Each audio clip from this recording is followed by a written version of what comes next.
Language learners. Today, let's talk about the 3 signs that you are being smart about your study routine. And on the flip side, what are the worst things really you can do in organizing your time for language learning? And this is something that I promised to you, and thank you again for your great comments on my last video. I have now a great present for you. It's on my website. You can download it for free. It's the anti-freeze cheat sheet. What is that? It's your survival kit, basically, to not freeze whenever you speak to a fluent speaker. Go on my website. I will drop the link below, obviously. Download it. It's in all the 5 languages that I speak. So it's in Spanish, Italian, French, English, and German. So if you are studying any of these languages, download it. It's free. It gives you, for those of you who haven't watched my last video, it gives you those essential phrases. You know, it's all about sentence mining, and we need to be intelligent about those sentences we choose to learn first when we start. And this is going to be so useful, especially for those of you who are already on an A2 level, as in not really beginners anymore, but kind of moving into the intermediate space. And these sentences give you pure gold to actually stay in a conversation, to not give up, to not basically say things like, I can't speak or anything like that. These sentences will help you to focus on the right things to move you quickly out of that A2, B1 level and go on speaking, practicing every day and having those motivational moments that will have you speak with unshakable confidence. And those of you who follow for a longer time, this is what this channel is all about. So let's start.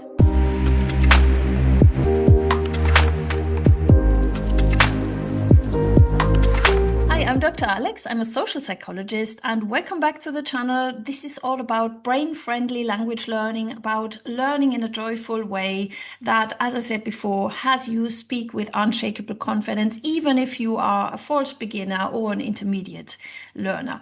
So let's start. What are the 3 things that actually show that you're being very smart about your language learning?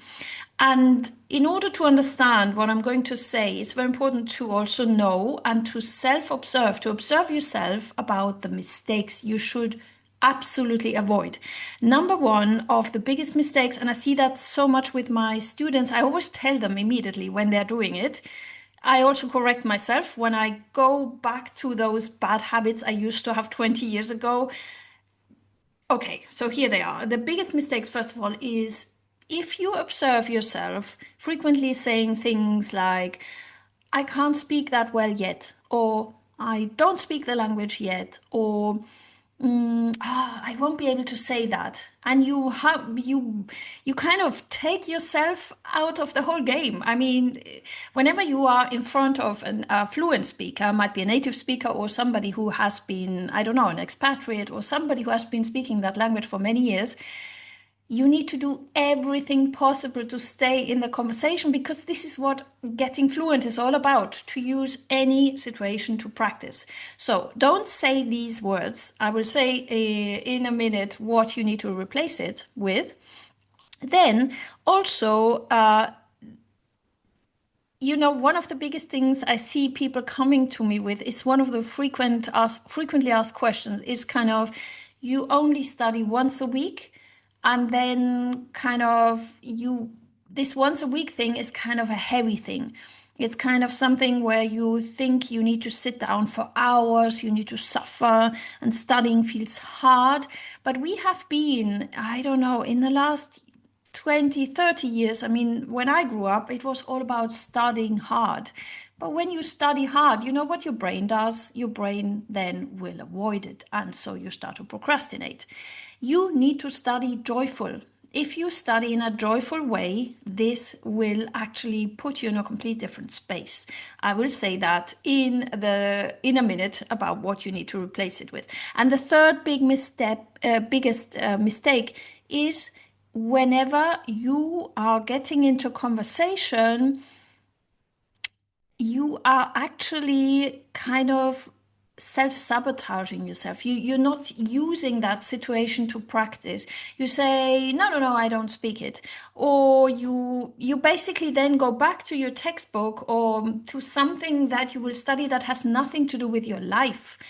And that's a huge mistake. Don't study things that are not related to your life, because whenever your brain doesn't need an information, it will not retain it, it will not memorize it. So let's now focus on the positives, the very three things that are an indicator that you are being smart. Number one is you have a mindset that has basically the principles of every tiny step helps. So this is the principle also of the everyday nano method. Also have a look on my website. It's there for you to download. It is a brilliant way to use social psychology.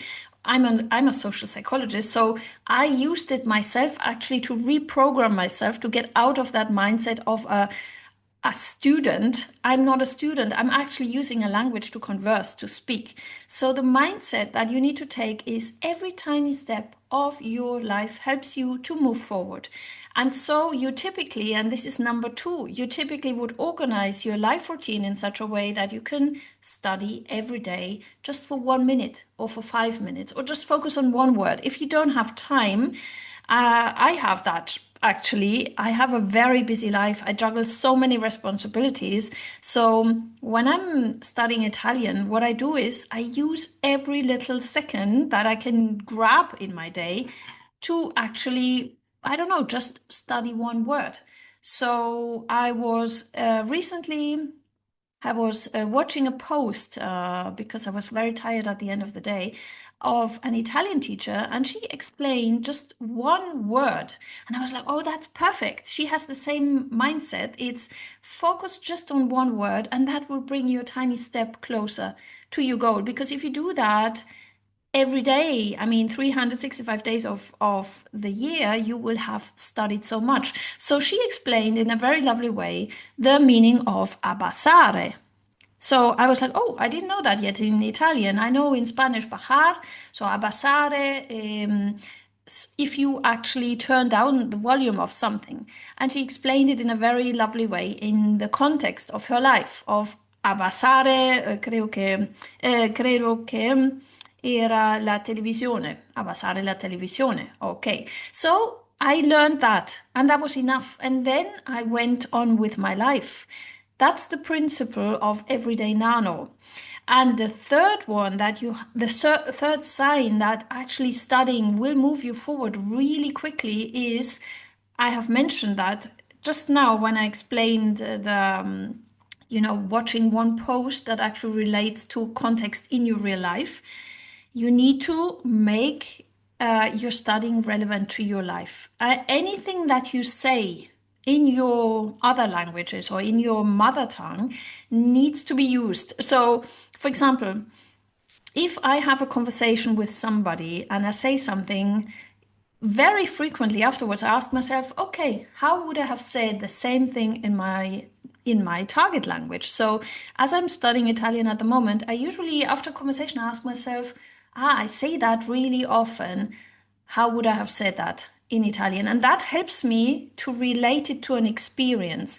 And for those of you who have watched the previous videos, when you have an experience related thing that you learn, something where you have an image in your mind because your brain is thinking, oh, that's a real lived experience, it will be memorized quicker. And that's all the magic about brain-friendly learning, because it needs to be related either to a real experience in the past or to a future memory. Go ahead and watch my video on future memories. This will help you so much. If you think of something you will be doing, I don't know, your next trip to a country where they speak your target language, think about what you imagine already yourself that you're going to be saying when you order food, when you talk to native speakers. The future memories are as powerful as the past memories because your brain can't distinguish.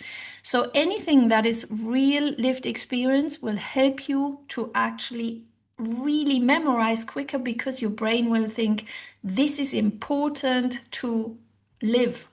And this brings me back to the survivor kit that I just uploaded. Go on my website, download it. This is the best thing ever because that will put you on the right track for focusing on those words that you really need. And those that you will find in that survivor kit are really the ones that you need to stay in the conversation. And as always, I invite you to drop me a comment.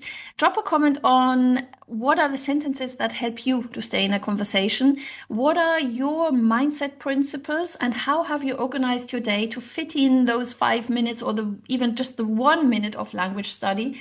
I really love your comments every time. I respond to each one because the community of YouTube is great for learning together. So let's do that. And thanks for joining me today and see you in the next video.